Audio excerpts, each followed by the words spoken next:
Gates open, they're up and racing. We've got a scramble for front position. Running by the rail, Steel Creation. Golden Empire in between runners. Hagdang Bato is on the outside third. Eichel comes next, then followed by Yes, I'm the one running alongside is the stablemate. Yes, yes, yes, Betchot. Purple ribbon and trailing the group is Angat ang Pinoy as they race towards the back. Now we have entry number 3, Golden Empire leading the field by about a length and a half. Hagdang Bato is right behind in second. Running by the rail third is Steel Creation, Eichel in fourth. Then followed over on the outside by Yes, Yes, yes, yes, I'm the one is by the rail. Running alongside is Purple Ribbon and Angat ang Pinoy as they swing to the last 600. Now we have 2 runners fighting it out for the lead. Is Steel Creation. Hagdang Bato is on the outside. Golden Empire shuffle back in third as they swing for home. Is Steel Creation. Hagdang Bato is on the outside, is still fighting it out for the lead as the action turns for home. Is Steel Creation running by the rail. Hagdang Bato is on the outside. JB Guse on Steel Creation running by the rail. Hagdang Bato with Fernando Raquel Jr. now moves up to take the lead with 75 meters. The Pilracom Marho Cup 2-year-old juvenile colts belongs to Hagdang Bato. Second, Steel Creation. Then comes Yes, I'm the one, Purple Ribbon, Eichel. Colts, it was a down-the-wire battle between Hagdang Bato and Steel Creation. Before anything else, we would like to introduce to you our guests here at the awarding area. First of all, from the sponsor, Philippine Racing Commission, Chairman June Castaño. Let's give a big hand for Chairman June. And together with Commissioners Vic Tantoco and Commissioner Jess Cantos. I can see Commissioner Lyndon Guze. Commissioner Loyola is also with us this afternoon. Good afternoon, sir. And from the Philippine Racing Club, Manager Dan Valmonte. And of course, President of Maro.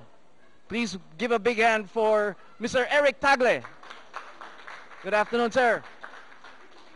And that was a great run by Hagdang Bato, owned by Mayor Benar Abalos and trained by Mr. Ruben Tupas. We would like to call on Mr. Ruben Tupas to receive the award for on behalf of Mayor Benar Abalos. Trainer Ruben Tupas or any representative from the connections of Hagdang Bato.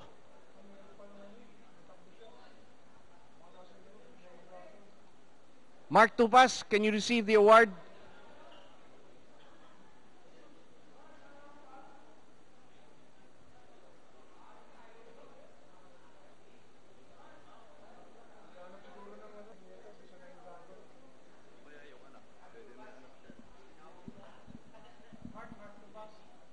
Mark Tupas, ayan. Mark Tupas will receive the award for Mayor Benar Abalos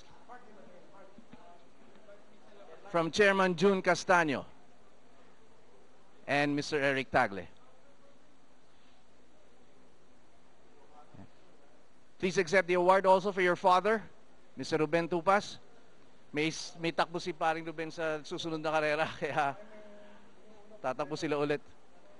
All right, and the rider, Fernando Raquel Jr., Dunoy Raquel. Well done on Hagdang Bato. Sabi ko nga, battle between the two runners, down the wire battle. At namayani nga si Hagdang Bato. Congratulations. At ang breeder niyan, syempre, walang iba kundi si Mayor Benar.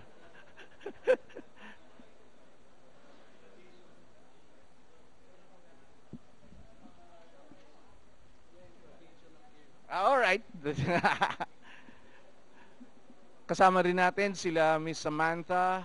I didn't get the names anymore. Alessandra, Miss Sarah, Catherine. Breeder. Mayor Benar. Trainer, natanggap na ni Mark. For the breeder of Hagdang Bato, Mark Tupas also to receive that one. All right, congratulations to Mayor Ben Arabalos Jr., to Mr. Ruben Tubas and Dunoy Raquel for a job well done on Hagdang Bato here in the Philracom Maro Cup 2-year-old juvenile colts. Up ahead is the second Pick 5 event, the Smart